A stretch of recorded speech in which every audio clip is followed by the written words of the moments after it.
There are few easier ways to shoot yourself in the foot than to get hung up on what's fair. Bad people deserve bad things to happen to them, but the efforts we make to try to make them pay don't always serve us. Maybe someone wronged you. Maybe they stole money from you and got away with it. But in our attempts to seek out justice, maybe we're just causing more harm to ourselves. For example, it could be as simple as them sharing the same friend group as you, and to cut them out of your life would mean to isolate yourself from your friends. Possibly they own some unique property that would really benefit you in some way and couldn't be found elsewhere. Should you refuse to engage with them on principle, even though you would actually benefit if you did? Or do you leave their wrongdoings in the past so you can improve your life? Or at the very least, just keep it from getting worse?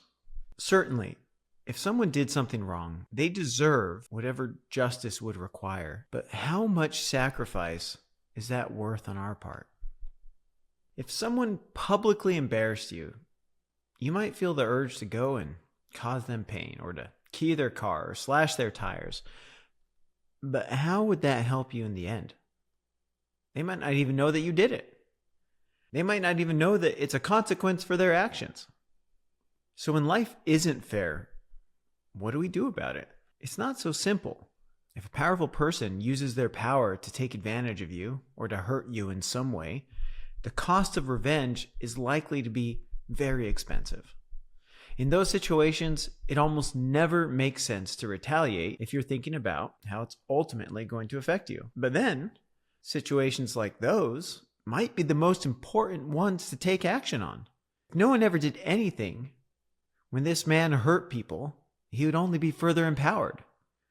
Sometimes we don't take our revenge for our own sake, but for others. Corruption thrives when people say and do nothing. When it comes down to it, I think there are really only 3 things to consider when you try to decide what to do when you've been wronged. Number 1, will it make things worse for me if I do it?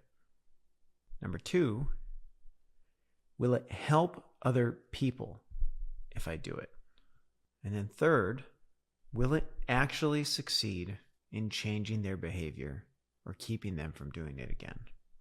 At the end of the day, though, whether we choose to take our revenge or choose not to act, we need to drop the resentment as soon as possible.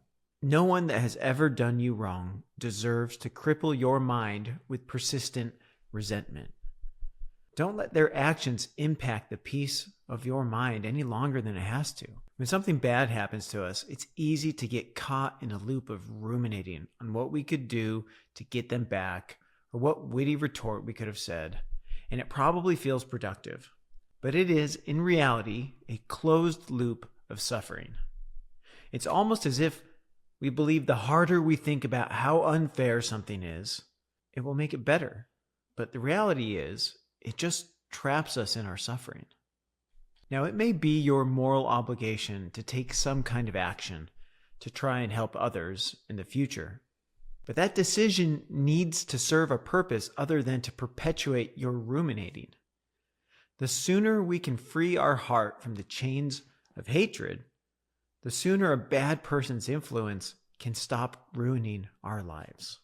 Letting someone that hurt us dominate our thoughts and feelings only gives them more power over us. The greatest revenge, ultimately, is true indifference. Part of the problem with revenge is that it doesn't truly even the scales. It doesn't make things fair, because whatever bad thing happened can't be undone. At best, we can hope that our revenge helps to protect other people in the future, but more often than not, the things people do to get back accomplish nothing. Sometimes the wrongdoer doesn't even have a clue as to why someone did something to them. And what good is that? It just means someone let that person's wrongdoing fester and haunt them. It means someone wasted energy on someone that wasn't worth their time. When I got divorced a while back, I didn't think a lot of things were very fair. It might have felt nice to keep my ex from getting anything from me. I suppose I could have argued it was her choice and so she didn't deserve to get anything. But at the end of the day, whether she deserved something or not, I knew I didn't want my children to have to live in a slum when they spent time with her. Instead of fighting for what's fair, I think we need to fight for what's better. It might satisfy our ego to keep up a feud, but unless that feud makes someone's life better, then it's really only hurting ourselves. I don't know how realistic karma is, but I find that people that are the most willing to hurt others sometimes succeed in the sense that they make good money and they have nice things. But that kind of moral bankruptcy doesn't leave a person feeling fulfilled. They live with persistent emptiness. Their lives have little meaning or purpose.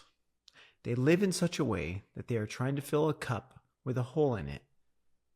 And maybe that is revenge enough. Sometimes allowing a terrible person to just live their lives is more payback than anything you could have thought of.